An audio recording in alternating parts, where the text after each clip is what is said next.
We are live. Boom, boom, boom, boom.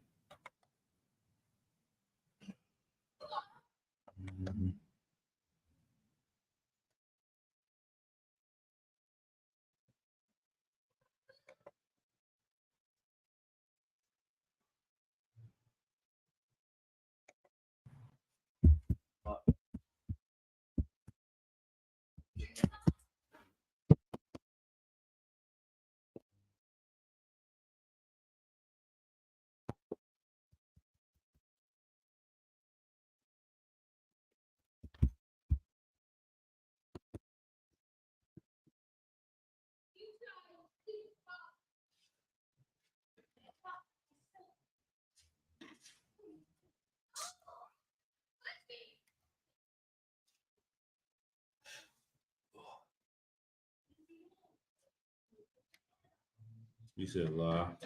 Live, sir. Right.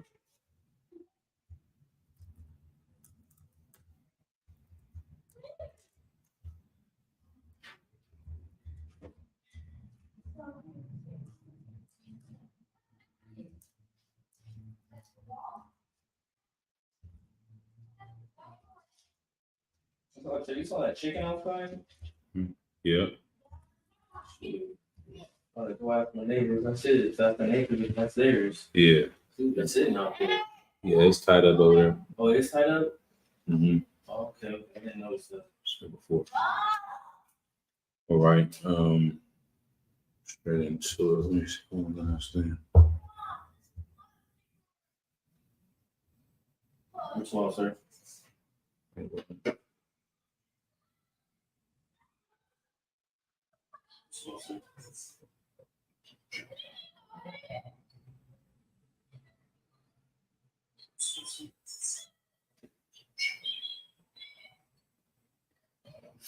All right, let's go ahead and give. We're gonna go ahead and clap it up.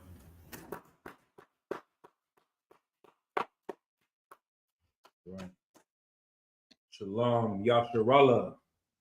Shalom Israel in the English. Yasharallah in the Hebrew. This is the Israelite School of Universal and Practical Knowledge, started out on 1 West 125th Street, Harlem, New York, under commanding General Yohana, and priest and officer 5000 Kasar Pakat.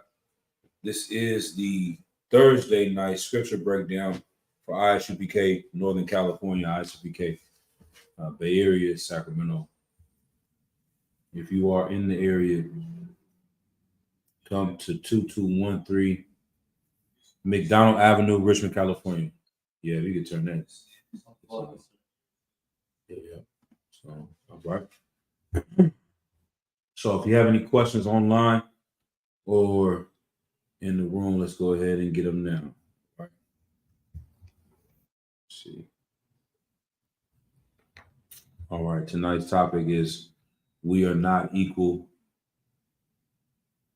Blacks, Hispanics, and Native American Indians are not equal to any of these other races on earth. We have been separated from all people on earth. And in any given way, shape, or form, any way you want to do it, any way you want to look at it, we are different. They talk about Black people, Latino people are not good at mathematics. You ever heard that up? Right? They say that we're not good at science, correct? Right, but who's teaching it to us? Our oppressors, other nations, other heathens. When they teach it to us, we have a separate way of learning. We have a separate way of thinking. We have a separate way of looking at information. And so they're getting this result from our people, but it's because we are separate from them. We don't learn the same way they do.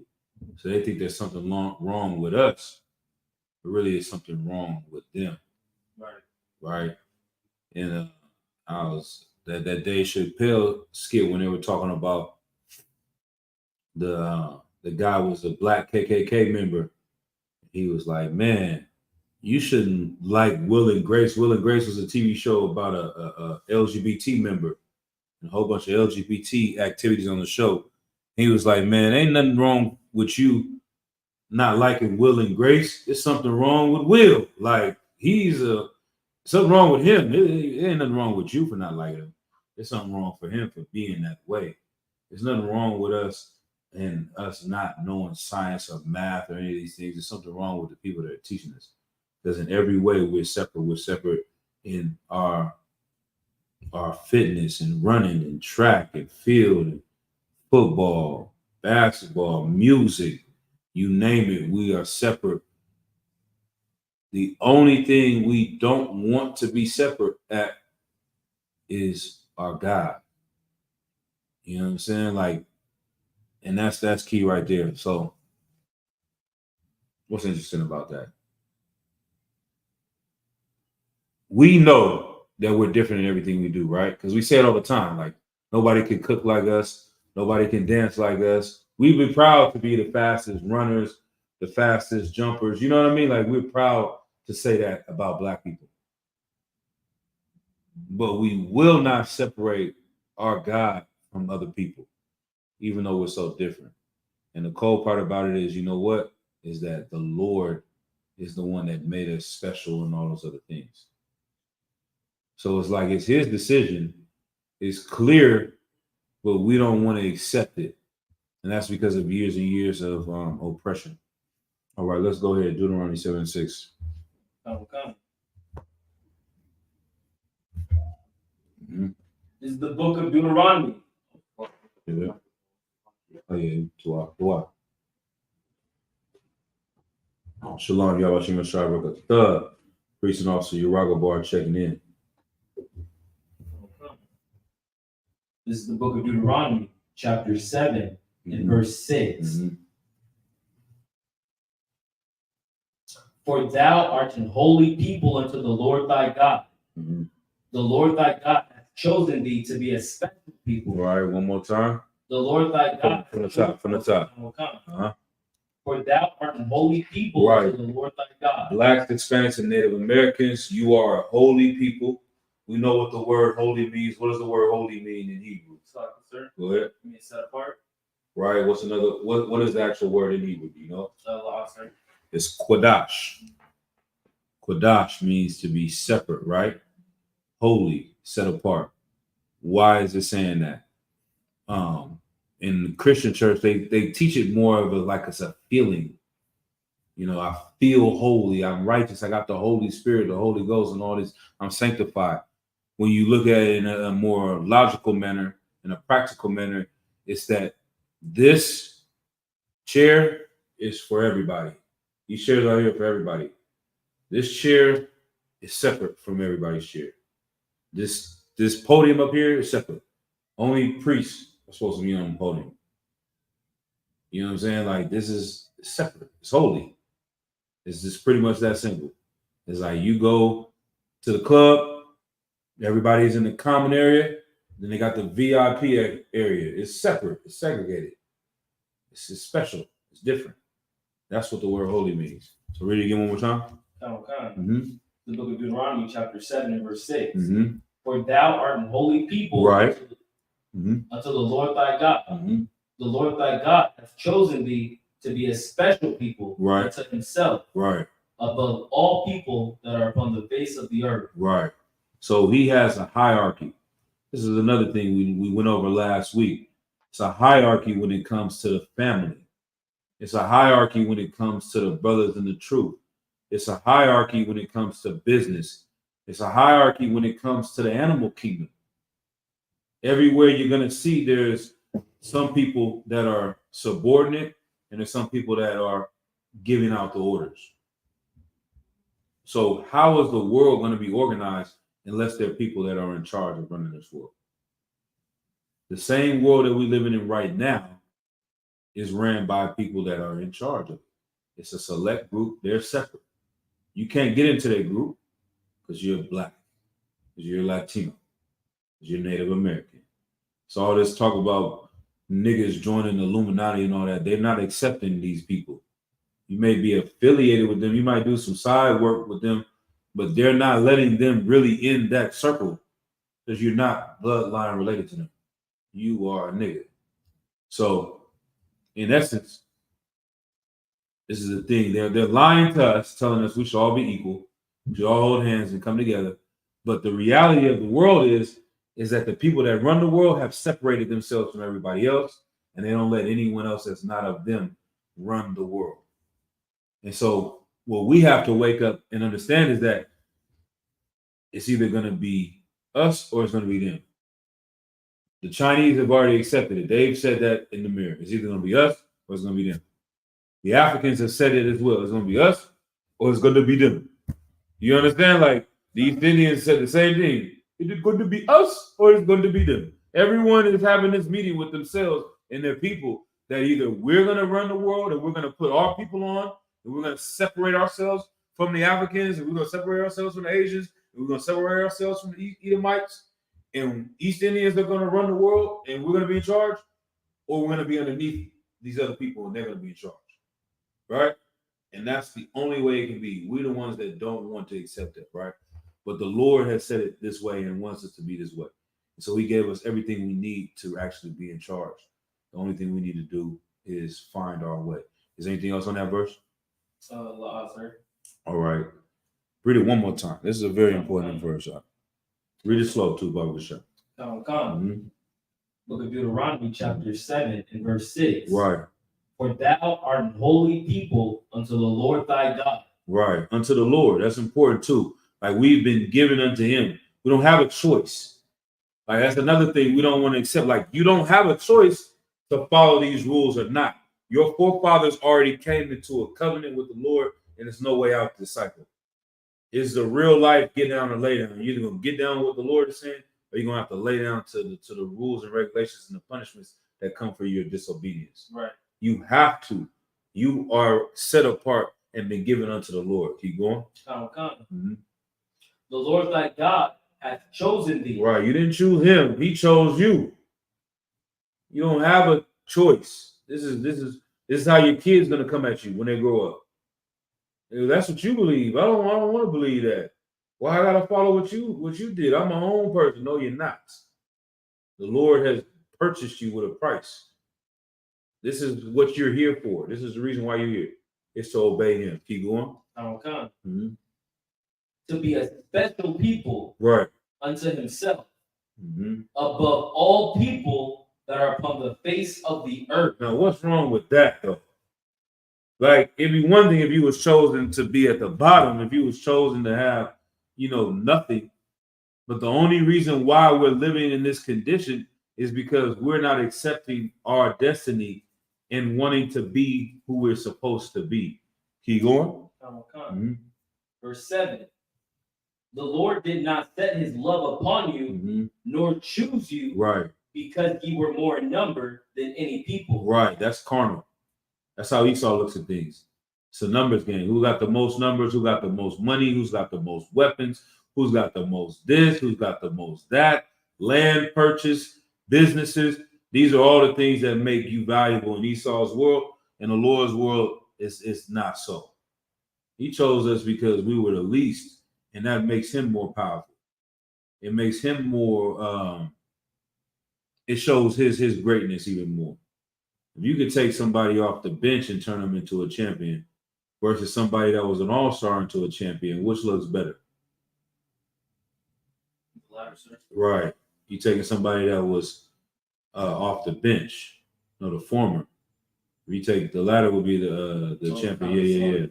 Yeah, if you take somebody off the bench and turn them into a champion, that shows how you are as being a coach. If you take somebody that's already an all-star, that just shows, they were good already, right? That's the Lord. He's like, man, I'm going to take these cats off the bench. You know what I mean? Exactly. I'm going to put Kawhi Leonard, the cat you never heard, didn't get drafted high. I'm going to take this other kid, what's his name? From Ginobili, out of nowhere, from middle of Argentina or Brazil, wherever the hell he's from. You know what I mean? Like, he was able to take Tim Duncan, the calm dude that's not loud, boisterous, flamboyant, not doing super dunks like Shaq, and get 5 rings. I think Duncan got more than Shaq, huh? If I'm not mistaken, Shaq got 4 rings. Tim Duncan got 5. You know what I mean? On the low. Right. And did it quietly, humbly, and that shows the coaching of power. That's us. That's what the Lord is. He wants to take us, the humble, the cats that, pick up the trash. I don't know when the last time I seen an Edomite trash man. When the last time you seen one? I've never seen one. Exactly. You understand? This is gonna be the next mayor. It's so funny. Like I'm gonna leave it alone. I was talking to a brother. He was from Venezuela. He was saying how the government down there has got all messed up. And he was like, man,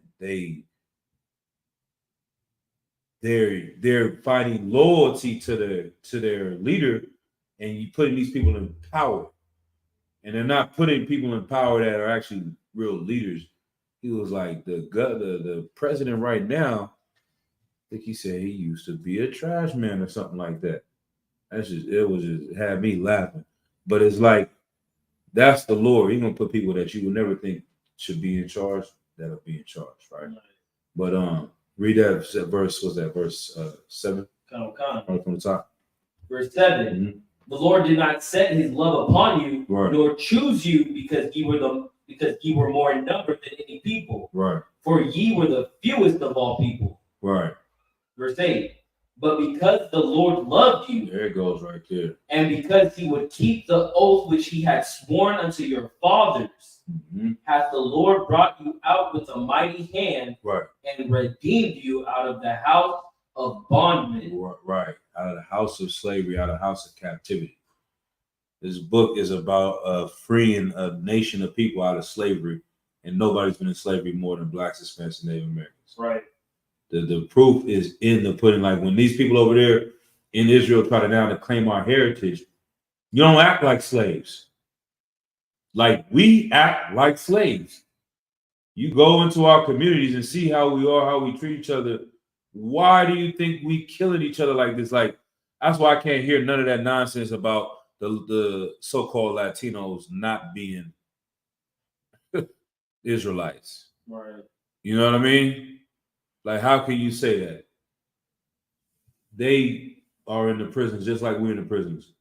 They can't find their way into Harvard the same way we can't find our way into Harvard. They can't stop gangbanging like we can't stop gangbanging. Like, they have single parent households the same way we do. They have drug addiction and drug dealing in their communities the same exact way. There is no other nation on earth that exhibits this type of behavior like this. It's not normal. You know what I mean? These other nations don't operate like that. They might have drug dealing in East India a little bit. They might have some of this over there like that, but they don't have it like how we do. Right. They don't hate each other like we hate each other because they were not enslaved like we were enslaved, right? Anything else on that? Nah, sir. All right, let's go to the next precept. Come. The next one is, I believe, Second Ezra, chapter 6, verse 54. Yeah.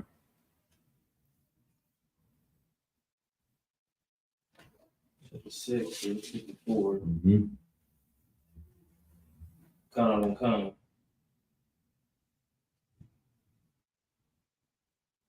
Go ahead, you got it. Come. Mm-hmm. This is the book of Second Ezra, chapter 6, verse 54. Mm-hmm. And after these, Adam also, whom thou madest Lord of all thy creatures, of him come we all, and the people also whom thou hast chosen. Let's go up a little bit. Go to verse 53. Verse 53. Upon the 6th day thou gavest commandment unto the earth, right, that before thee it should bring forth beasts, cattle, and creeping things. And verse 54. Right. And after these, Adam also. Right. So the Lord raised up Adam. He put the breath of life into Adam. What is the breath of life? Sloppy, sir. What? It's the knowledge of the law. There you go. All right. This is what he did to separate us from the other men that were created. He made Adam have the breath of life, which made him higher than the other animals, higher than the other men that was on earth, because he had the knowledge to carry himself with dignity and honor, right? And so this is who he created. He go. Come. whom thou madest Lord of all thy creatures. Right. Of him come we all, and the people also whom thou hast chosen. Right. So that comma, and the people also whom thou hast chosen. Like when you're reading that at camp, you want to pause at that comma and give it that separation. That comma is very important. And the people, like we've all come from Adam. The Africans, the Asians, the East Indians, we all come from Adam. And the people whom thou hast chosen, right? The Israelites. Keep going. Come. Verse 55. Mm-hmm. All this have I spoken before thee, Right. O Lord, because thou madest the world for our sakes. Right. So the Lord made the world for our sakes. Like the example I like to use is, let's think about it like this. Are there more lions or are there more gazelles? More gazelles. Right? Why is that? I'm not sure. Think about it. The answer's right there. It's very simple. It's common. What are lions called? Predators. Right. And what are the gazelles called? Prey. Right. So why are there more gazelles than there are lions? So that the predators can prey on them. Exactly. Because if there were less gazelles, then who's going to die? The lions would, sir. Right. Because they depend on them to eat. Uh-huh. The gazelles don't depend on the lions to eat. They eat the grass. So if there's less gazelles, the gazelles are going to survive regardless of the lion. The lion's not going to survive without them. The gazelles were made for the lions to eat. You see what I'm saying? The same way the grass was made for them to eat, the gazelles were literally made in more number. There's more of them so that they can eat off of them. So the world was made for our sakes. If we were the highest number, what did it say in Deuteronomy? Because we were the least of the nations. If we were the highest of the nations, how would that work for them to be slaves for us? Right. You see what I mean? Doesn't make sense. We couldn't have somebody that's going to watch your kids and wash the clothes and clean the car and do the groceries or field work. You know what I mean? Like, to have slaves, it was always more. That's how they were on the plantations. They wanted to keep the numbers. It's 200, 300 slaves on the plantation. There's only 10 Edomites. Because that's how you live better. You have more of them, your life gets more comfortable to doing all this work for you. Right. So the Lord made these people for our sakes. It's all these different nations. We're the least of the world so that we can have a more comfortable kingdom of heaven. That's how easier it's going to be because we got so many people. It's like, okay, you can get a massage with one person, but if you got one person here on this arm, one person this blade, that, like, how much greater would that be? Somebody rubbing your back, like, that's a whole different massage is that with one person. That's a whole different life. If you got the Hamites, you over here doing this, and you got the Asians, you over here handling this business, and you got the Edomites over here, y'all do that work, and the Edomites, y'all handle this. Our life and our level of what's that called? Standard of living is going to go up higher. We'll get this whole world into order and subjection, right? Keep going. Mm-hmm. Verse 55. Most likely, verse 56. Right. As for the other people, right, which also come of Adam, thou hast said that they are nothing. They are what? Nothing. Right. They just peons. They're pawns. They're the lowest. It's nothing. This is what it is. It's here. You're cannon fodder. That's what you're here for. You're here to serve us. And anything outside of that is just like, what is your purpose? You have no purpose. It's nothing. Keep going. They are, thou hast said that they are nothing, right, but be like unto spittle, and hast likened the abundance of them unto a drop that falleth from a vessel. Right, it's like spittle, the little spit that comes out of your mouth. No one is caring about that. You have a conversation, you ever actually spit when you're in the middle of talking, oh, my bad. Nobody's like, oh, man, go save that. Bring that here. You know what I mean? Like, it's like, ugh. get out the way, dodge. You know what I mean? That's nothing. That's who they are. It's descriptive language, like a drop of a bucket out of a bucket. You know what I mean? Just nothing. That's what these people are. And this sounds so evil to someone's Christian, like bless your little Christian heart. This sounds so evil and so wrong, but it's the same way. Like, have you ever watched an animal show on Discovery Channel and the announcer, whoever's narrating it, tries to humanize what's going on? Like, you know what I mean? Like the snake come and kills the small mouse and they make the snake sound like an evil character. Right. Like, he's not evil because he's doing what he's made to do. He's not a bad, like it's called anthropomorphize, I believe the word. Like, you're putting human concept and morals on this snake and on this lion and on this hyena. And you're telling the story like this is the bad guy in the story because you care about this little koala bear. It's not reality. It's just what it is. It's how it's the balance of life. It's how everything works in nature. It's how it's supposed to be. Right. For us to be in charge and to run, someone's going to be in charge. And you know what's always evil is like when we say this is for us, this is why the oppressor, the devil, the Bible speaks of. Because when we say these things out openly and tell the truth for what it is, they say we're wrong openly, but hidden, they live this. Right. You understand? I'm going to say it one more time. Like, we go on the streets and say black people should be above all people. And who comes up and says we're wrong? Black people that have been brainwashed by Edomites. Edomites say that we're wrong for believing that. But when the Edomites go home, they actually live what we're saying. Right. They actually help their family first. They actually keep all the money to their community. They actually try to kill and oppress us right here every day in America and all over the world. But we talk about it and we're seen as evil. So they make the Lord seem like an evil person. But in reality, this is their whole game plan. Right. This is the reality that we live in. This is why we're at the bottom, because they're implementing this. And that's the same thing about those fake Jews in Israel right now. They actually stick to this. They believe they're the people of the book, and they actually live in it. They don't want to have marriages with everyone else. They don't want to share their money with everyone else. They don't tax each other. They don't put usury on themselves when they give out loans, but they charge the hell out of our people. Right. Because they look at us as separate and different. So why don't we pick this up and use it the right way? Because we got everything else. They steal our music to make themselves rich amongst their community. We don't need them to make the music. The only thing we're missing is just loving each other. All right. But let's keep going. Verse 57.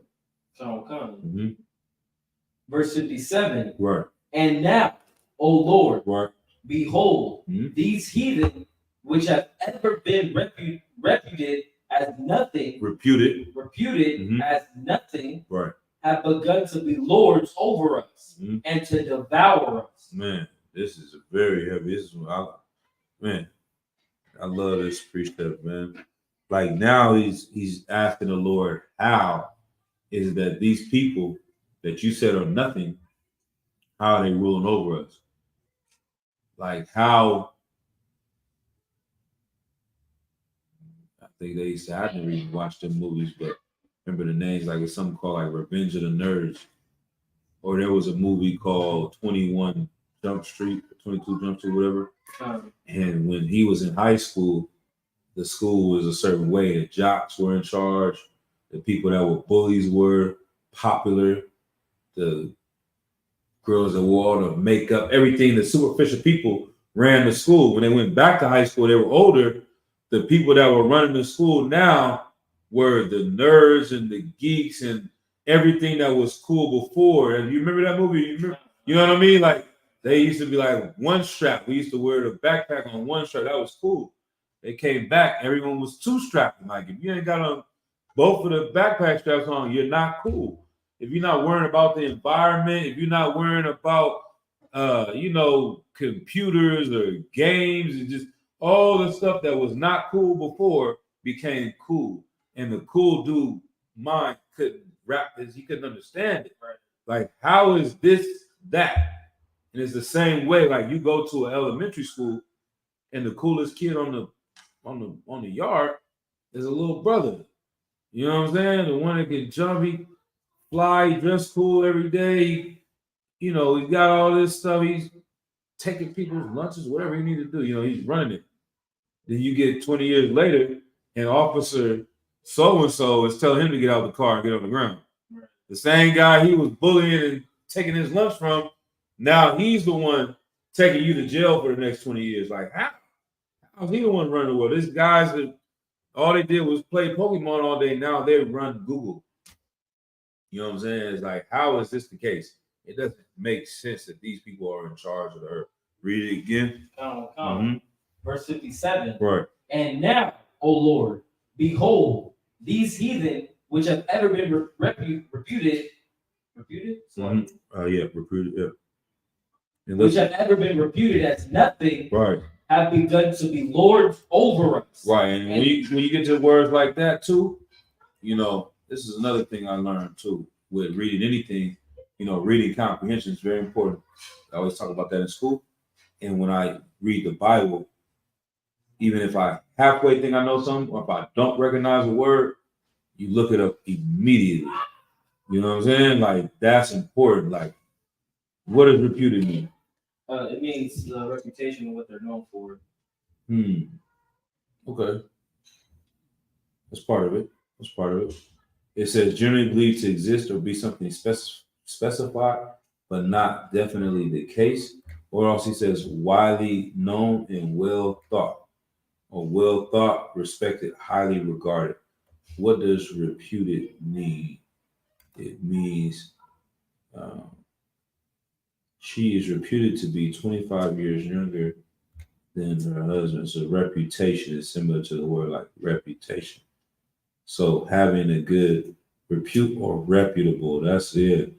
The brothers in LA, they call somebody that's a factor in their neighborhoods a reputable. So yeah, I never looked it up, and I really didn't know. So read it one more time for context. Yep. Verse 57. It's the book of 2nd Ezra, chapter 6, verse 57. And now, O Lord. It hits a lot harder when you put it in that context. Yeah, now, yeah, okay. Behold, these heathen, right, which have ever been reputed as nothing. Right, they had the reputation for being nothing, for being losers, for being the ones that couldn't get the girls, for being the ones that couldn't bust a grape in a fruit fight. You know what I mean? Like, these are the ones that was getting bullied. They got nuclear bombs now. They got helicopters. They go on the islands. They are living at the top of the world. They got all the women, even though they're whores. You see what I'm saying? They're buying these beautiful black women and Latino women. They're really not with them, but they have them. They're following them. The women flying to Dubai to go be with them instead of being with the brother that's in the hood. They talk down on him because he went to prison or because he doesn't have any money. They look down on him. They're following Edomites because he got the bag. He's going to buy them a purse. The only, why does he have these women with him? Because we disobey the Lord. Like, these people are in charge. They have a reputation of being nothing, right? How is this even happening, right? Have begun to be lords over us and to devour us. Right. Nobody can beat Mike Tyson. Nobody can beat Mike Tyson. Like, nobody could. In his heyday, in his prime, nobody was coming up to him and knocking him out. You know who was able to defeat him? The police. They was able to put him in jail. How was that? These people are organized. They're stronger in their numbers and their knowledge and how they can put you in subjection to them. It's how we end up in slavery. It never like being a kid, it never made sense to me. Like, damn, how would you get Warren Sapp? How would you get somebody like LeBron James? How would you get a Mike Tyson or a Muhammad Ali to work on your field like we are black men. How did they defeat us? They use something else. It doesn't make sense that these people that are weaker than us can be stronger than us in such a way that they completely destroyed us. It never made sense. But now when you read the Bible, it makes sense. Keep going. Mm-hmm. Verse 58. Mm-hmm. But we, thy people, whom thou hast called thy firstborn, mm-hmm. thy only begotten, and thy fervent lover, are given into their hands. 59. If the world now be made for our sakes, why do we not possess an inheritance with the world? How long shall this endure? Right. This is the type of thing that you always felt growing up. Like, we are the best at everything, but somehow we're at the bottom of everything, and they're always killing us. They're always doing these things to oppress us. How is it that we stay? It's the opposites. And what is the reason why? And how long will this last? The reason why is that being good is not good enough. Being the best basketball player doesn't make you important. Being able to jump high doesn't make you important. Being able to get women doesn't make you important. Being able to dress good doesn't make you important.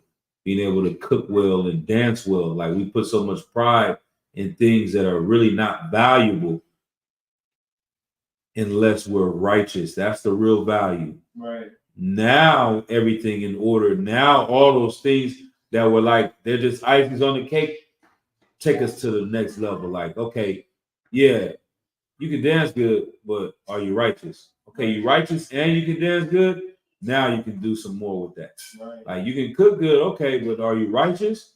Now you're righteous and you can cook good. There's nobody messing with your business. There's nobody messing with your basketball league, because you as a people are together and you're the best at what you do, right? And so that's why this thing is going to keep going on until we come back to our culture and these laws, all right? Let's drop that. Let's keep going. It's going to be Psalm 147, chapter 19 and verse, chapter 147, verse 19 and verse 20. Mm-hmm. Psalms.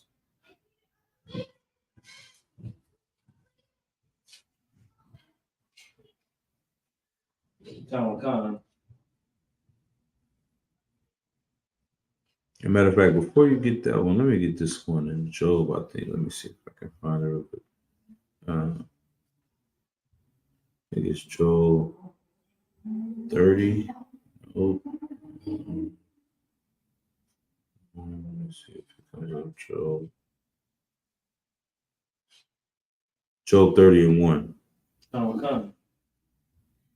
Like, talking about how these people are nothing. These are the same people. Like, and of all people, like the fake Jew, the small hats. 30, 31? Yeah. 30 and 1. Oh, 30. Like the small hats are. You know what I mean when I say small hats. You know what I'm talking about, right? Them, they bullied Mike Tyson. They bully him. They steal his money. They tell him what to do. These guys.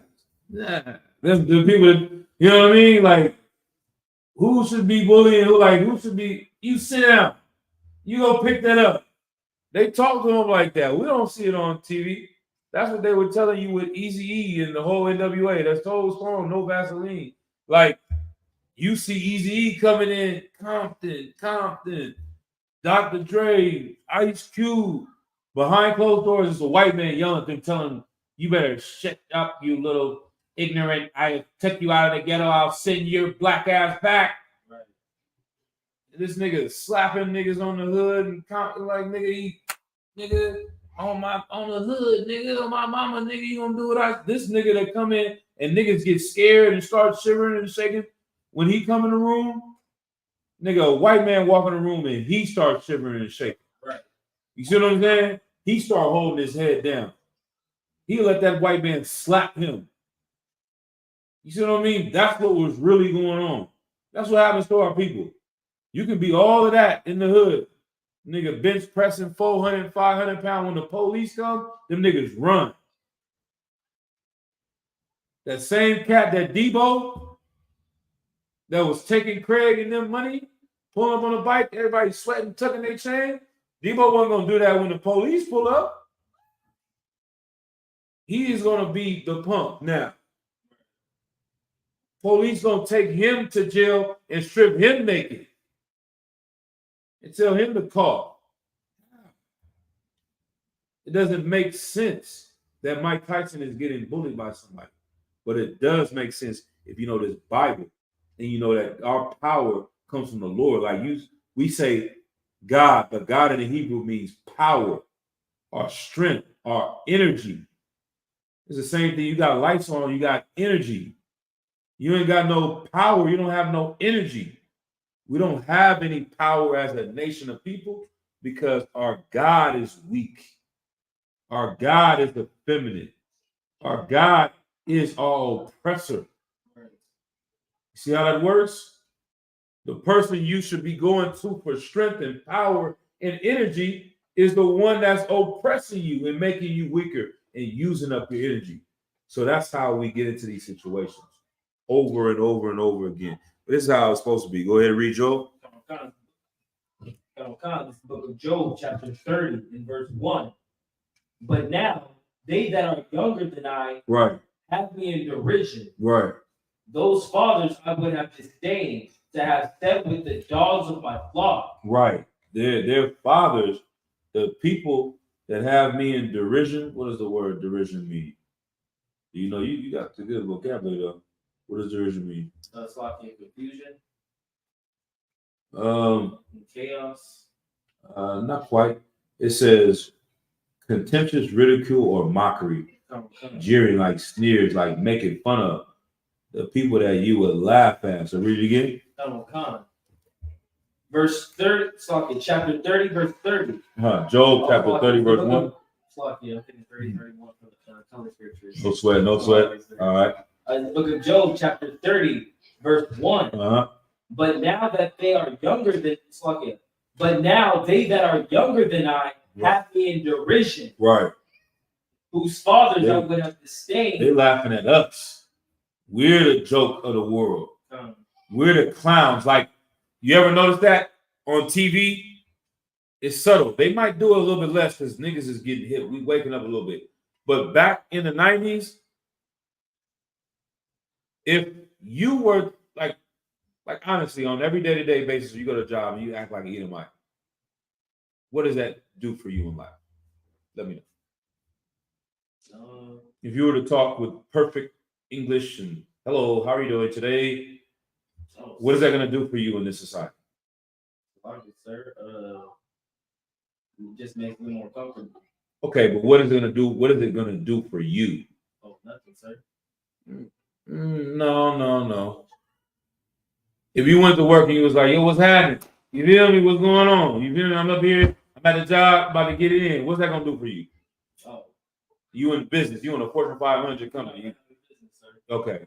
So if you come in, hey, how you doing, boss? How you doing, sir? Code switching, how people do, right? They talk a certain way at work, right? What is that going to do for you? That makes you get further. Exactly. Position. Exactly. Right? So that's showing who's dominating. If you act like them, you're going to come up in society the more you pattern yourself after them, right? Now, if they act like you, it's a joke. Have you ever noticed that? When white boys, they do the whole little dance, they grab it. Who are they doing? Where are they getting that from? Niggas used to do that.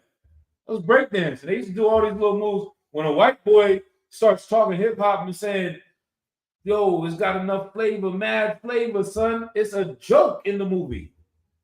I'm not making this up. Have you ever noticed that before? Like, next time you see it, go look. When an Edomite acts like black people, allegedly, it's funny. It doesn't advance anyone. It doesn't make them superior or move up in society. When an Edomite acts like a nigga, it's funny.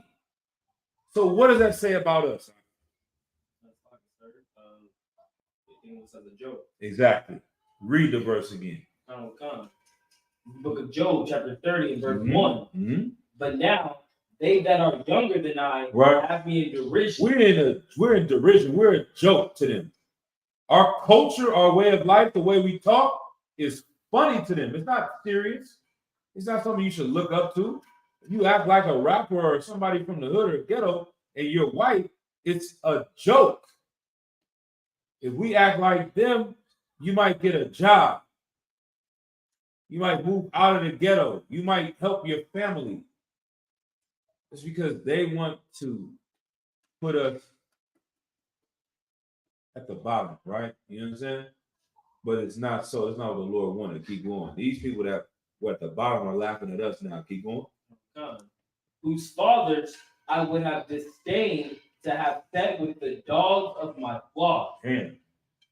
That one, if you can break that one down, what does that mean? Salagi, sir. Talking, saying that he has no respect for their fathers. He wouldn't even trust them to work with the dogs Right? in his field.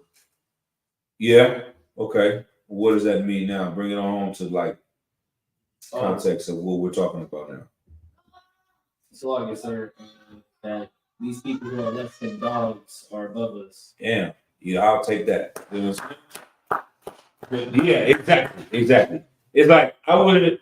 Your fathers, the people that you look up to, I wouldn't have let them watch my pit bull. I wouldn't trust you to watch my dog. But now you're running the world. That's a horrible place to be. That's hell. Right. You understand? Like, and then now give me homeborn slave. What's that? Isaiah? Is that Isaiah 1:13? Where is that at? Like that goes hand in hand with this precept. Like you have to look at life from somebody being super rich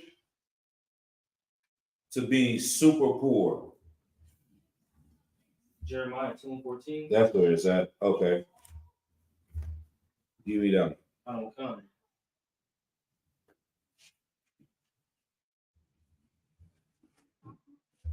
Mm-hmm. This is the book of Jeremiah, chapter 2, and verse 14. Right. Is Israel a servant? Right. Is he a Mm-hmm. Is he a homeborn slave? Why is he spoiled? Right. Like this question right here, one more time from the top. Book of Jeremiah, chapter 2, verse 14. Right. Is Israel a servant? It says a king. Is he a homeborn slave? No, read, stick on servant. Israel, what? Is Israel a servant? Is he a king? Wow. A servant. Now read a servant. A servant. All right, yeah, we ain't been to camp in a minute. Is Israel, read it again from the top. We're going to stay on servant. Book of Jeremiah, chapter 2, verse 14. Right. Is Israel a servant? Is he the president? A servant? Is he the king? A servant? Is he the ruler? A servant? A businessman? A servant? A landowner? A servant? Is Israel a servant? It's a question like, you know the famous family, rich family. We can go from the Rockefellers, you can go to the Rothschilds. Let's not even better. The Queen of England. That's a perfect royal family, right? Or even better. I mean, you can do both. I like the Queen of England because I like to see that. But the movie Coming to America. You seen that movie out? Yeah, that's perfect. Brothers can understand that. That feeling when the father came to America and seen his son working at goddamn McDonald's, nigga. You know that's what this verse is saying. Like his son, Hakeem, the Prince of Zamunda, the one that can't walk without flowers on the effing ground. He take a bath and there's two people bathing him. He's never had to ask or want for nothing, staying in the projects with rats and roaches. Is this Hakeem, the Prince of Zamunda, sweeping floors at McDonald's? What is going on? The world is upside down. It's crazy. This is how the Lord, he set up everything in our position for us to be rulers of this world. And he's coming here and seeing you smoking crack on a strip in East 14. Like when we go give out food, that's how you should feel. When you go and give out food in West Oakland under the freeway, and you see this brother begging for used underwear, that's how you should feel. Right.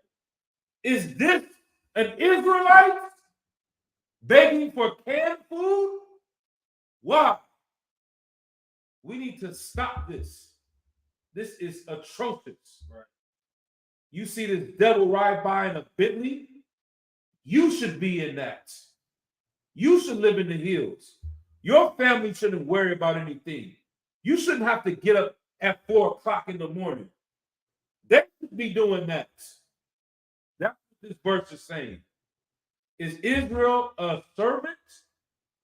How? What changed? How do we fall to this state? We have been so used to it, we think it's normal. And they think it's normal too. That's the sad part about it. But they have something coming to them. And Barakatah Yahweh White shine for the HBK, man. Right. Because we see through this. This is just a time period. Right. They do not deserve where they're at.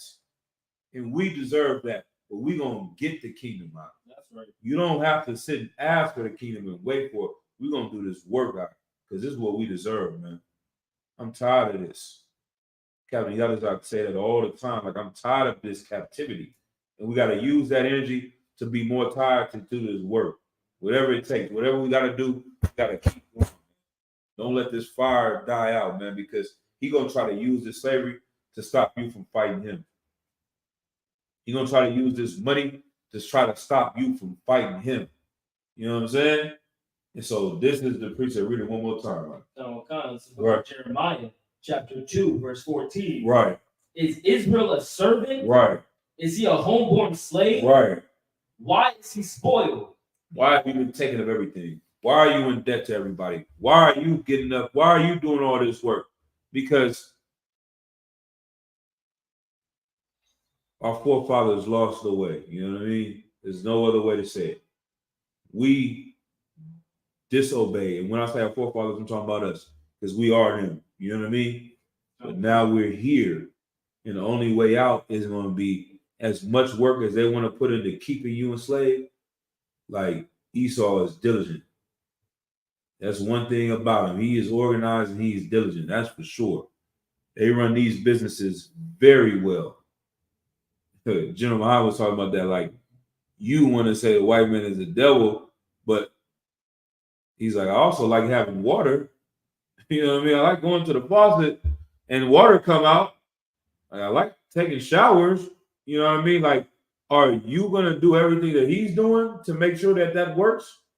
If not, then you better tone it down a little bit before you're ready to really remove him from his position. Right. That's that whole, oh, what's going on, my queen? What's going on, Black King? Like, you haven't done the work what it takes to become a king. They have. They've put in everything on the line in order to, they've gone to the depths of hell in order to make sure that their people are on charge. So who's going to be that for us? There's somebody sitting in a foxhole in Afghanistan right now, or in Iraq right now, and pissed and, you know what I mean, took a SHIT on themselves and sat in there for freedom. They tell you all the time, it don't make sense to us because we like, nigga, they ain't getting us free. But for their people, yeah, they free. They really are about that. They will do whatever it takes for their people to be free. Right. What are we willing to do? What's our excuses that we make for ourselves? You know what I mean? It's important. This work is important. We're going to have to do it. And we fight differently. So we may not have to go out guns blazing like they're doing, but our work is spiritual. Right. And this is just the same thing. Our bullets hit way harder. And the first and most important thing, and what is that? And is you sold UPK in one way. What's the most important thing that we can use? That's like, sir, the fall of laws and the commandments. That's part of it, but what is that? What is the essence of that? We're going to have patience. Mm-hmm. It comes from this. Patience gonna come from it, but the first and foremost thing, think one West. We're gonna have to have courage. One West. I'm not sure, sir. Sloppy. Give you one more shot. In order for this whole thing to work, like our most powerful thing to hurt them with, saying it in a different way. Let's see if any brother want to type it in the chat. The most powerful thing to hurt them with is what? If it's not physical, it's not carnal. As long as it's not called laws. That's it, but it's another way of I'm looking for the foundation. Like you are going to war. Like I said, they're willing to sit in a foxhole for whatever days and weeks and months to kill their enemies off. And what are they killing them with? That may give it to you. What is Esau killing his enemies with? Carnal weapons. Okay, there you go. And you got the answer. Spiritual weapons. Yep. Okay. And what is that weapon? The answer right there. Just gave it to you. Sloppy, sir. I'm sloppy, sir. I'm gonna let you say. I'm not gonna give it to you this time. It's One West. That's all we say. You got half of the equation, man. Slow down. Let me let you think. Sloppy, sir. In order to harm them and hurt them. Oh, sloppy, sir. We have to help ourselves. You dancing around it. It's a One West. Is all we say. You said half of the equation, so it's something we say, and you said it already. So half of it's there. I know you got it. What is going to kill them all? Sloppy, sir. I think I'm just too low on sleep right now. Okay, fine. Okay, I get the water for that. All right. Yeah, well, I don't want to go on brotherhood. Oh, most times kind of. Brotherhood is a weapon. Brotherhood. Oh. That's why I know you got it. You halfway there. But like you said, it's been a long day, so I'm gonna show mercy on that. Most High in Christ. We all in here like brotherhood is a weapon. That's what hurts them. Like we could get guns and go shoot a couple of them. It's not gonna hurt them. For real. Seriously. We tried it. The Panthers. Right. Nat Turner. Louis Tour. How you say his name? Toussaint Louverture. We tried it. You're gonna kill him. Okay. And what? Right. Didn't do anything. They are masters at weapons. That's what they do. They're a cunning hunter. You want to play weapons game with them, they're gonna beat you every time. They developed a nuclear bomb out. We're not gonna beat them at that game. What can beat them at is loving each other. Right. They don't know how to do that. It's not in their DNA. Something they can't comprehend. They don't understand how that's more powerful than what they're doing. And so we figure that out, and it starts from the basic level from here. How we treat each other, how the things that we do here.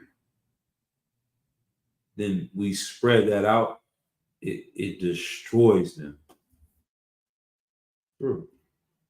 It sounds crazy. Wow. Somebody outside in the world sounds crazy. You know what I mean? We have been made fools for Christ. That's in the Bible. So go ahead. Let's drop that. Let's go to where you at. 147, Psalm 147, 19. It's very important. Brotherhood is so important. It's not even funny how important it is, how dangerous it is, because them having niggas live under the freeway, if we were really able to solve that problem, like the people on the freeway serve a purpose for a little kid in the ghetto. Like, if you grow up and you see people living on the freeway and they all look like you, if you walk through the Tenderloins and everybody smoking dope and shooting up looks like you know what that does to your subconscious and your self-esteem as a person? And then when you get in a room full of Edomites and everyone's rich and you go to their neighborhoods and everything's clean and everything's nice, you develop a complex. They talk about Napoleon complex. Like our race of people, we have a complex. This is why niggas buy jewelry and buy these cars, and the first time they get money, they do all this because you have an inferiority complex. Because everything that's great in this world is white, and everything that's bad in this world is black. And so you get around them, you're going to naturally want to follow them because you feel that this is right. And you want to get away from your people because you feel like this is wrong. But if you fix that problem and your kid don't see nobody underneath that freeway, he don't see a neighborhood that looks like that, then his confidence is going to grow and his self-esteem is going to grow. And then he is going to have what it takes to be in charge. Right. And then their power is going to go away by you having brotherhood for these people. You see what I mean? It's very dangerous. It's worse than atomic bomb. Matter of fact, give me that precept. So lock it. Nah, that's in Ecclesiastes. This is the one I like. I believe it's Ecclesiastes 9 and 18. So like I know jump around. And I know we're getting towards 8:15. I'm not gonna hold it past 8:30. Give me Ecclesiastes 9 and 18. I believe that's what I want. Ecclesiastes. Or 17. Hold on. Let's see. 9. 18. Is that what I want? Yep. 18? 9 and 18. 9 and 18. Right. This is the book of Ecclesiastes, chapter 9, verse 18. Wisdom is better than weapons of war. What? Wisdom is better than weapons of The war. Bible said it, not me. We say brotherhood is a weapon, but we learned it from the Bible. Right. You understand? Like wisdom is better than a nuclear bomb. You have the codes and press the red button that they know what you're supposed to do. You drop that in Hiroshima and you killed all these people. You start loving Black, Hispanics, and Native American Indians, and these people will be like, why? This is why the FBI investigating how should be gay. You understand? They're not investigating the next what was the dude that stole all that money?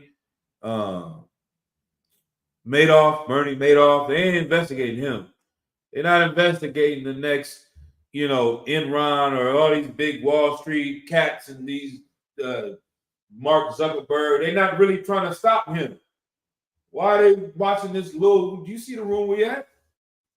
There's two of us in this little shotgun room. The hell they want with us? Because this is dangerous. Caring for you. That's dangerous to them. It's crazy. It's crazy. Right. It doesn't make any sense, but to them, they know it makes a lot of effing sense. If you love this person, it hurts them. They put $1 billion industry in the rap music to make me hate you. Right. For real. For you to hate your woman, for her to hate you, for your children to hate you and you to hate them, for you to hate your father and hate your mother, for you to not get along with your brother and your sister. It gives them power. That's my pleasure. Remember that from Friday? Yep. He's all day. My foot up a dog's ass. That gives me pleasure. You fighting your family gives them pleasure. You loving each other, it hurts like the sun to a vampire. That's the key. The wisdom is like greater than a weapon. It's the Bible. Read that again from the top when you got a second. It's the book of Ecclesiastes, chapter 9, and verse 18. Wisdom is better than weapons of war. Right. But one sinner destroyeth much good. We got to be on watch. You see all things that's going on, man. We got to shut it down. Right. One sinner can throw off a lot. And so we can't allow those things to grow. You know what I mean? Okay. You take this to counsel. Get the answer on that. Figure what that means. It's important, man. Keep this thing clean. Right. You know what I'm saying? There's no room for that unbrotherly. You know what I'm saying? Our job is to fish. I have some stuff on that. Like, our job is to fish brothers into the school and show brotherhood. Now, watching the class with Captain Yadazak and some of these notes right here. Give me Matthew 5 and 13. I'm deviating, but it's still on topic. Like, how do you fish people into the school? Like, someone's favorite food, your favorite food might be fish, mine might be steak, this person might be chicken. It's different people, different ways of looking at things. You're gonna have to use a different bait to bring different people into the school. Someone may be more of a visual learner. Some of them may be more of an intellectual. Some of them may be more of a, like fighting, carnal. You know what I mean? Like, this is what they learn from. You're going to have to use different things to bring different people into the school, right? And it's saying that the best way to fish people into the school is to be the example. Like, if you were to make, this is a question I ask for you. If you could imagine the perfect brother to come into the UBK, what would that look like? Give me some attributes of this brother, right? No, so perfect. Reliable. Reliable. Okay. What does that mean? It means he's gonna be there when he's needed. Okay. Every time. Okay.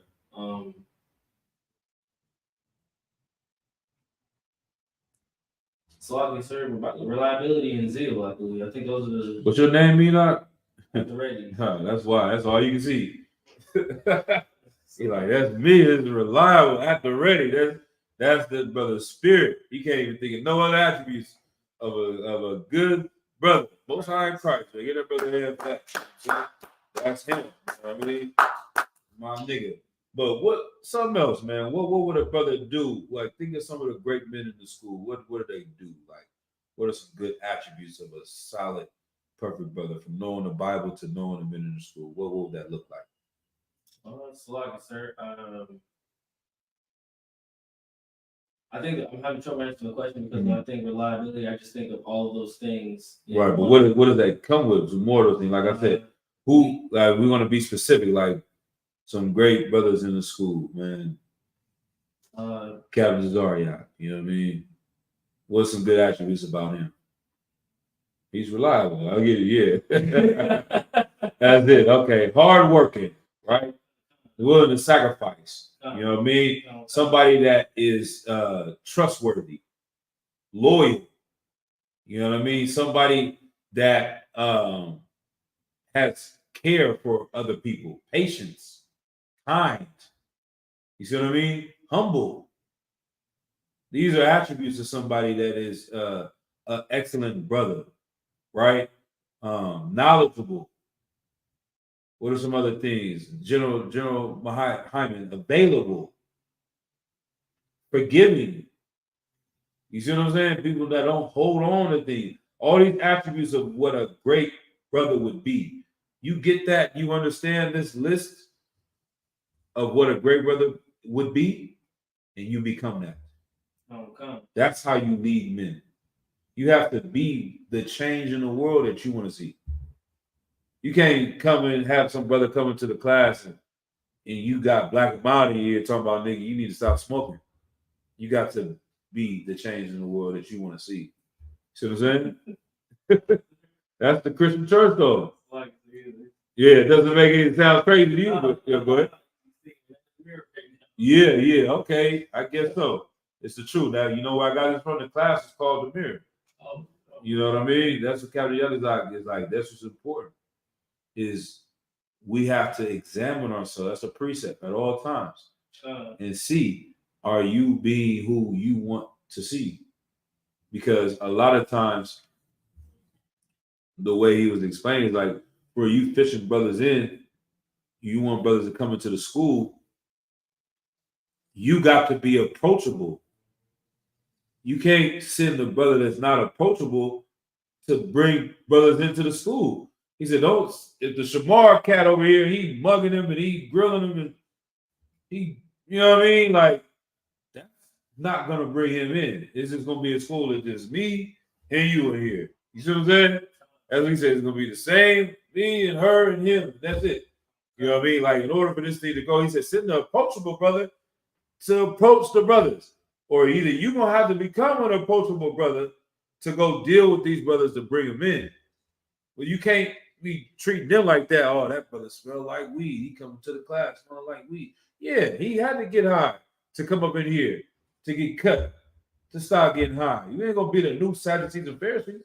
Become a new Christian church where we is turning away people that doing the things that we once did before. Right.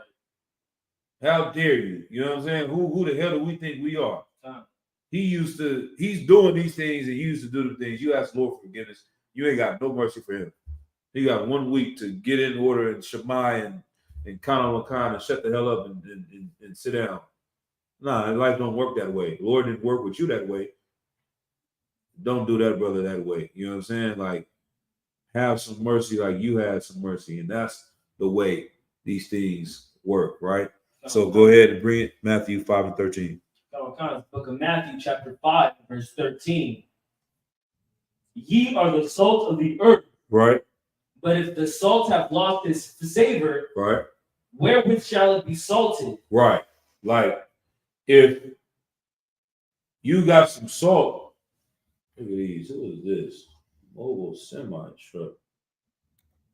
I don't know who that is, but they about to get blocked. I don't even trust these people. Anyway, long story short, right? If you got some salt, it may look like sugar. If the salt don't have the flavor of salt, it's useless to you. It got the same flavor of cayenne pepper or the same flavor of something else. That's not what you need the salt for. Right. All right, Black, Hispanics, and Native Americans, our flavor comes from following the laws, statutes, and commandments. If we lose that, then we don't have our purpose. Right. And so if we don't have brotherhood, which is the key of the laws, statutes, and commandments, if someone comes into the school and this brother is like, we have a class, everybody quiet and we calm, we all listening together, and then after class, you over here in the corner, I don't like that brother, the way he's doing this, the way he's doing that. They're going to look like, man, this is the same as a Christian church. Well, would I even come in to give up my life to be a part of this? Doesn't make any effing sense. And so if you are letting your unsavoriness, like you're not really being the salt you're supposed to be, and you lose him, you better do everything to get him back. You know what I'm saying? Like, read it, keep going. Oh, come. But if the salt hath lost its savor, right, wherewith shall it be salted? Right. It is thenceforth good for nothing, right, but to be cast out and to be trodden under foot of men. Right. Keep going. Verse 14. Right. Ye are the light of the world. A city that is set on a hill cannot be hid. Right. We're supposed to be the light. You put your light underneath and don't shine it for people to see, then, man, Cap said something heavy. I ain't even, man. He said, will you hide your light, right? The way the people in the world see Christ is with you. Damn, the way they see Christ is you, the brothers in the truth. That's how they meet Christ. Is how you are, how you carry yourself, how you treat people, how you talk to people, the things you do. That's how they meet Christ.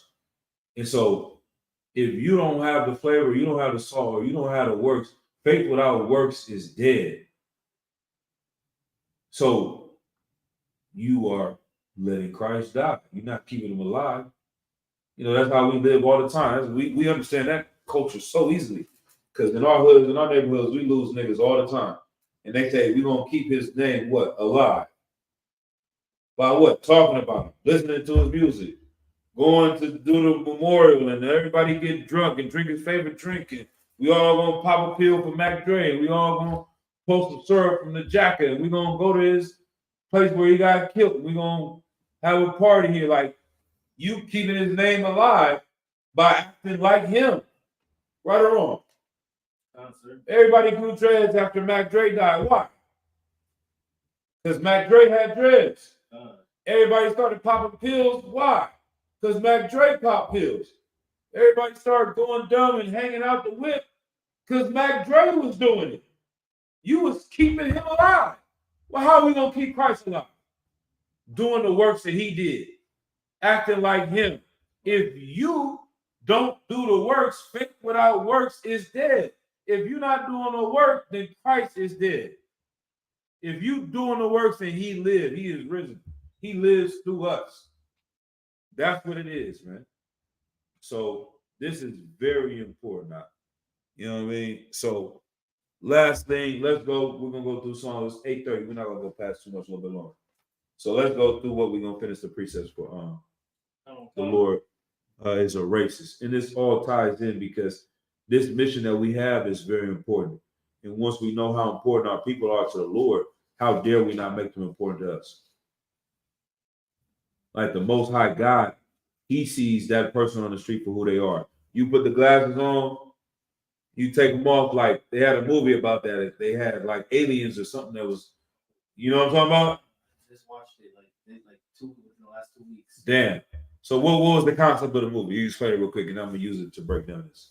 So right. The main character was able to have these glasses to be able to see the aliens that were around him. Right. And it was pretty much like their true face. Right. Whenever he wore them, he would treat them the way that he meant to treat them. Like he put on the glasses in the store. Right. And he saw this woman who was just like, oh, I see what you really are. He was like, you was ugly. Like he just called her like the worst name he could think of pretty much, to treat her as she really was. Damn. So now, let's apply that to the truth and to our people. So you go and you in the tenderloins and you take the glasses off and you see a crackhead, you see a meth addict, a fentanyl addict, and you see a dirty whore. And you put the glasses on and you see a daughter of Zion with her head wrapped. Okay. You understand her speaking correctly and her teeth are fixed and her carrying herself like royalty. Okay. You see what I'm saying? This is how Christ walked around. He seen this brother over here that's a drug dealer and a murderer, but the spirit of this brother is supposed to be a teacher, a father, a brother, someone that is uplifting his people. He's seen that in him.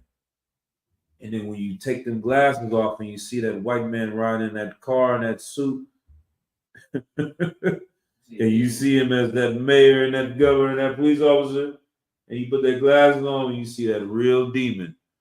You see that real devil. You see that real hatred, that vile, disgusting murderer, child molesting bastard that he is. Right. You see that. That's what Christ wanted us to see. Like, this is the real world. Like the other thing they're doing is the fake world. But you got to put them glasses on and see through these things and see what's really going on. So that brotherhood, it'll allow you to have it through that. Is you take them off and you see, God damn, I'm about to punch this broad in her mouth. And you put them on, you're like, all right. Right. This is a daughter of Zion. This is who she really is. All that other stuff is Esau in her, using her, Satan using her to destroy me, but it's really not even her. The real her is an innocent little child that's been fucking abused by this society and her family, and this is why she acts this way. Right. This brother over here that's trying to, all I did was cut him off, and he's ready to kill me on the freeway. Nah, brother, I'm sorry, man. You know, you got it. I'm about to go there with you about this, about who cut who off on the freeway. We about to die over that because I bumped you in the club or something in the shoe. You put these glasses on and see who this nigga really is. Right. Okay, I know who you are. You don't even know. I see who you are. I'm going to treat you accordingly. No sweat. What's line? Good. You good, brother. Have a good day, brother. And him over here, the one that's all okay. Yeah, I don't trust you, devils. I know who you really are. You know what I mean? That's what this is about. Go ahead. Psalm 147. Con.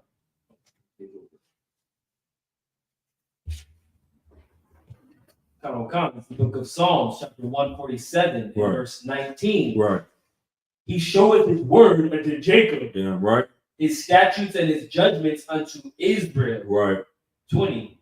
He hath not dealt so with any nation. Right. And as for his judgments, Right. they have not known them. Right. Like the Lord sees value in the nigga underneath the freeway, then who am I not to? The Lord hates Esau. Who am I not to? It's offensive for me to give all my love to the people that he hates and to hate the people that he loves. It's crazy. Once you learn what this really means, then you can see everyone for who they are. Because the image ain't adding up. In the movie, the aliens look like everyone else. They dress like everyone else, talk like everyone else, but they're really there to kill everyone else. Until you can open your eyes and see. And that's why you say, he that have an ear, let him hear. Your eyes have been blind and shut to seeing the truth, but now they have been opened because you have been chosen. That's why you should be in charge, right? These statutes and these judgments were given to us because we should be the one in rulership, all right? We were put into a better spot. It's a glorious thing, man. That's why they say it's just a glorious thing that they have not known these punishments. It's a glorious thing for us to be reprimanded for going against his laws because he's showing that he really cares about us. They can do whatever they want to because he doesn't care. We can't do what we want to because he does. It's a good father. Go to the next precept. Con. It was Romans chapter 9, verse 13. Yep. We're getting to the end of this, right? Con. I believe the last one is Amos. Yeah, 3 and 1. Yeah. Con. All right. Con. This is the book of Romans, chapter 9, and verse 13. Right. As it is written, right. Jacob have I loved, right. but Esau have I hated. Damn right. The Lord said, Jacob he is loved, Esau he is hated. There is hate in the Bible. There is a certain group of people the Lord favors, there's a certain group of people he doesn't. And for you to teach something that is opposite of that is what? Let me see. I ain't gonna hold you. I know the brother said he ain't had a lot of rest, but then I'm gonna try you one more time. It's Antichrist. Oh, I like that one. There's another word for that. It's for you to teach. The Bible just said that the Lord loves a nation of people. He hates a nation of people. For you to teach the opposite of that the Lord loves everyone, is what? It's evil. It's evil to teach that. It's evil and wicked and disgusting to teach that God loves everybody. The Lord is a racist. Anything other side of that is evil. Right. And you know how it's evil? Now that's when you're gonna shock. How do you know it's evil? Because it's going against what the word says. What is the evidence? They say ye shall know by the fruits. How do you know it's evil to teach God loves everybody? Because everybody's different. Nah, what is the evidence? What is the proof that teaching God loves everyone is evil?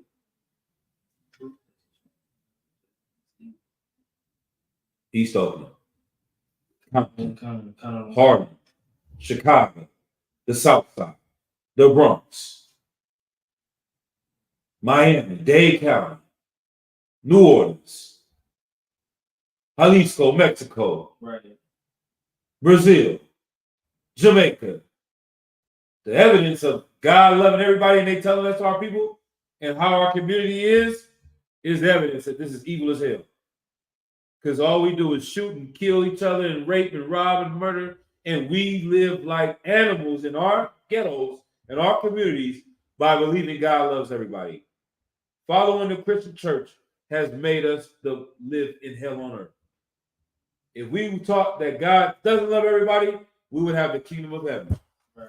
It's evil to teach that. But they tell us we're evil for teaching that. They say we're a hate group for teaching that. It's crazy. That's how he works. He's good with his words. He's good with deceiving people. So it sounds good to say God loves everybody, but the reality is you live in hell. Right. And it sounds bad to say God doesn't love everyone, but you would be in the kingdom of heaven. That's the evidence is in our reality that it's an evil thing to teach. Right? All right, we'll go to Amos after that. Did I finish that? Is that everything on 9? Jacob, have I love Esau, I made it? It's like 14. Let's go ahead.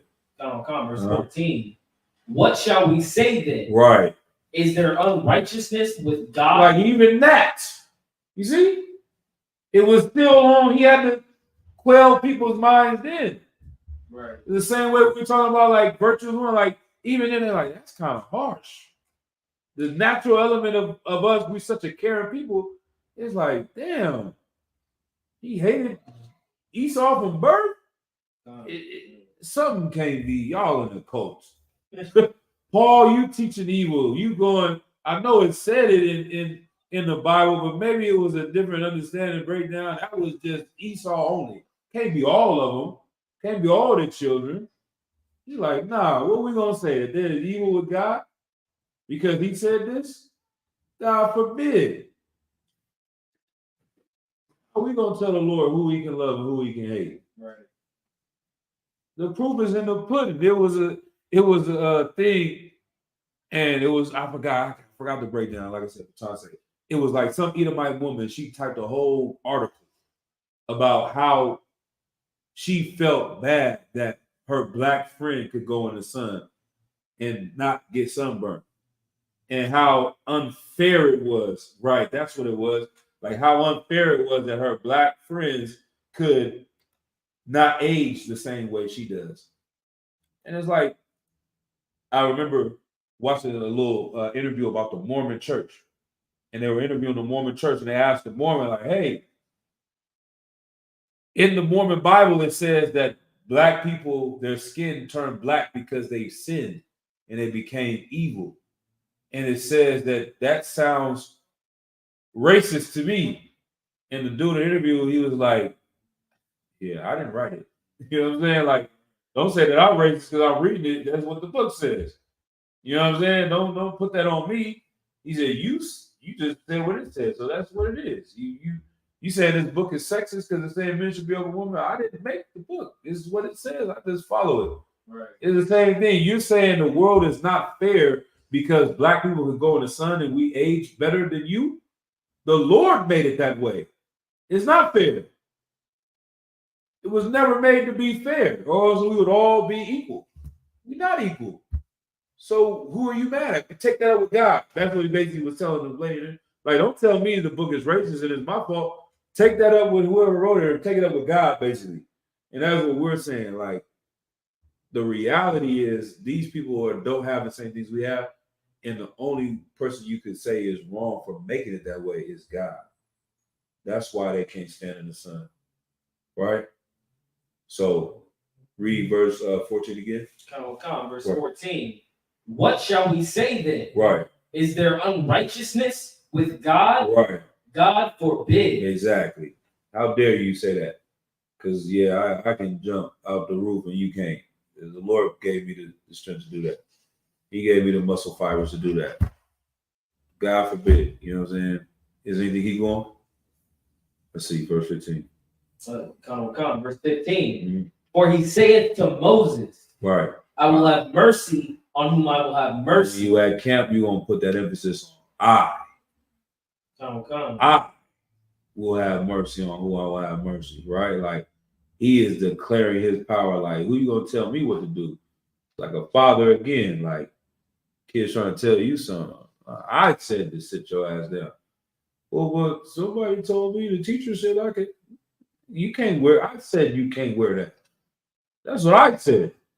Not I don't give a damn about nobody else said. The pastor said the God love everybody, and this is Creflo, and I said it. Run, tell that to them niggas. You know what I'm saying? Like, I don't want to hear it. God forbid, you know what I mean, that you're gonna teach something else other than this. All right, drop that. Let's go to Amos 3 and we'll close out. Try to get at 8:30, but we at 8:45. Sharp cut off at 8:45.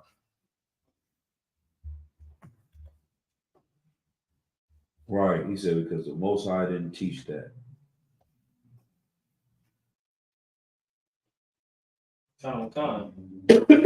Right. Azara. Everything that's black is supposed to be evil, right? Damn right, sis. Go ahead. This is the book of Amos, chapter 3, verse 1. Right. Hear this word that the Lord hath spoken against you, right, O children of Israel, right, against the whole family which I brought up from the land of Egypt, right, saying, you only have I known of all the families of the earth. Right. Therefore, I will punish you for all your iniquities. Damn. Verse 3. Can two walk together? Stop right there. It's just the Lord said, out of all the families of the earth, we're the only one that he's known. He has had a personal relationship. They talk about having a personal relationship with God. He's not even putting his mind and energy into them. And it's so glorious because it's, like I said, once again, you grow up in this society, it sounds evil and it sounds wrong, but how else could you run the world? Like, how could you run the animal kingdom if you don't put the lions at the top? If everybody had a vote. If the gazelle could run as fast as the lion, and the lion run as fast as the gazelle, how are you going to organize this earth? Right. Without predators and prey, how are you going to make things work? There has to be a balance. There has to be some people that lead, there has to be some people that follow. He has all of the separation from every level, from it's the power, how do you say it? It's the power of one in a lot of ways. So if there's one God, right, in order for him to organize things, there has to be another one.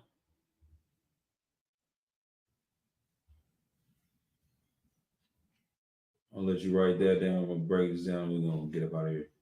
Love you, sir. Yeah, no sweat. Come. If there's one God, there has to be another one. Who's another one? It's like, sir, the one who listens to him. Right. Who is that? It's like, that's would that be us? Nah. Or is angels? What's the order? Oh, it's like Christ. There you go. So there's one God. Ain't two gods. There's two gods. It'd be two ways to find the Lord. You can go this way, you can go that way. It's confusing. It's one God. He lowered his power and gave it to one man, his son. You see what I'm saying? Yahweh. Now, out of that one son, he's working with one people. You see what I'm saying? Like, he has one set of laws to rule these people, and his people are the Israelites. Right. Then out of the Israelites, he had to separate one group of leadership. It's the men of the truth, the priests and prophets. You see what I'm saying? Okay. Out of the priests and prophets is one leader. It's commanded to be high. You see what I'm saying? And out of that one group of people, you got the men. He separated it. Who's going to be the leaders of the school? It's going to be all the men. See what I'm saying? And out of that group, it's going to be the men over the women. Then the children. You see what I'm saying? Then you go to the next level. This whole one group of the UPK leads the whole one group of Israel. They're one. And the whole group of Israel is going to lead the entire world. Right.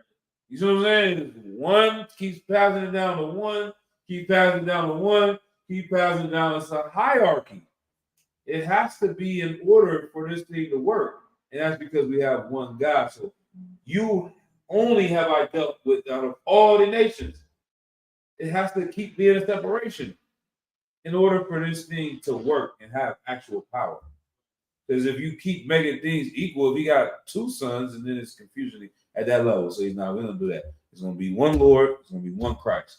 One Christ. Okay, then it's going to be one truth. You have to follow this book, and you have to teach it right. And then you will have the keys to this book to teach it to other people.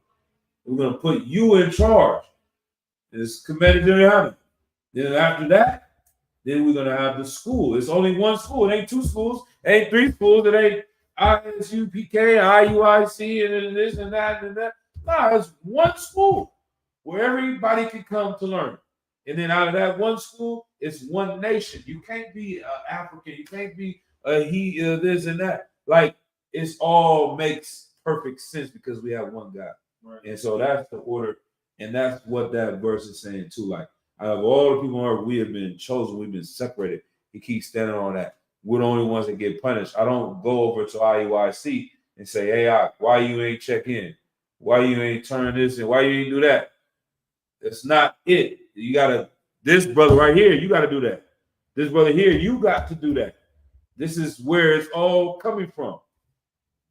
You see what I mean? In order for us to do that. So we can say one body. All right. With that, we're gonna close out the class. So Shalom, Yahweh Shem Yahshua, a thumb to all the brothers. Yahweh Shem Allah thumb about Shem Yahshua to all the sisters. All right.